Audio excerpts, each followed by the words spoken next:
All right, and so it's the second hour of Maryland's Cafe Society here at 1340 WJOL.com and Maryland's Cafe Society.com. Okay, so listen.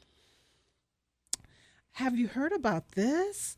This was so odd to me. I don't know if this was Thursday's paper or Friday's paper, but there's a story coming out of Houston, Texas. I know some of you heard about this, where police recently arrested a man who had broken into a woman's house and tried to suck her blood.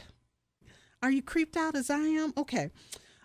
So, yeah, they said that this guy, his name is Lyle Monroe Bensley. He's all of 19 years old. But he is awaiting psychiatric evaluation because he's in jail on a $40,000 bond on charges of burglary and intent to commit a felony. This happened in Galveston, Texas. Now, he was found growling and hissing in a parking lot and wearing only boxer shorts. He claimed he was a 500-year-old vampire who needed to be freed. I pause for effect.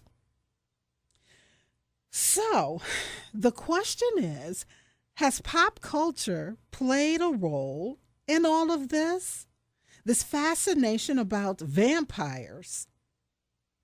Yeah, they're saying that the interest and this fascination about vampires has risen in recent years because of the popularity of these books and television programs, Twilight, yeah, and True Blood. Now, this came off of the AP Wire, I believe. No, this was Reuters. They interviewed a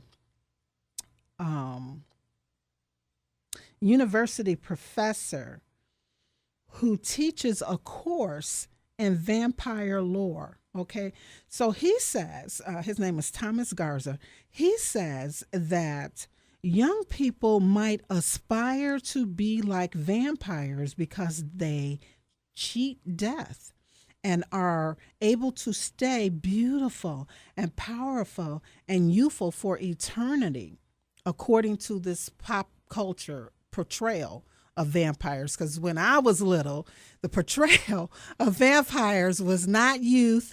It was not beautiful. Okay. It was everything that you did not want to be. So obviously Twilight and True Blood has put a different spin on things.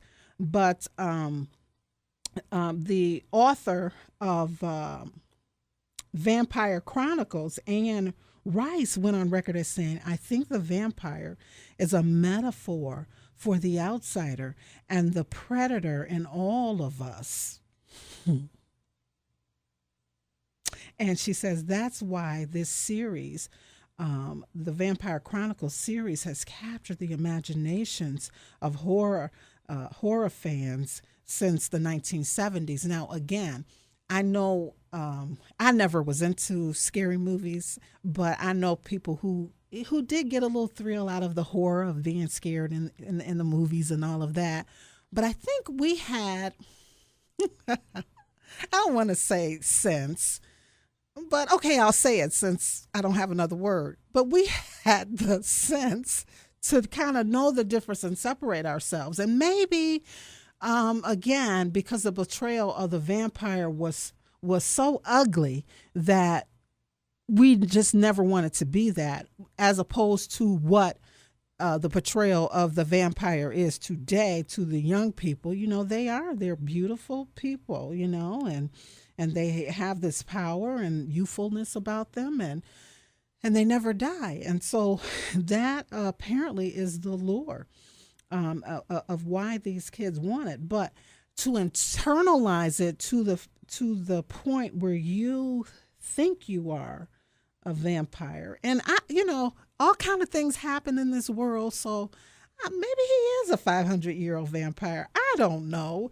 but I certainly want to beg the difference on this one. I'd love to hear what you have to say about it. 815 254-7300 is the number. That's 815-254-7300. But this was a story that really had me going, what the? Remember that segment? Okay. So if you're going, what the, on this one, I'd like to hear what your thoughts are. Do you think that vampires are real and that this young man could really be a 500-year-old vampire?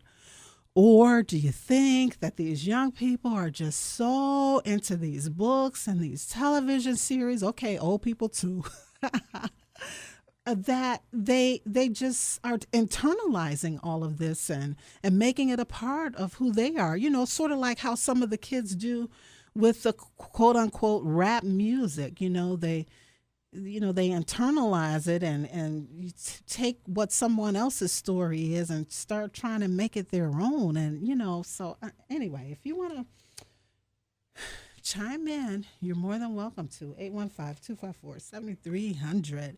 Stay where you are. We'll be back with more after this.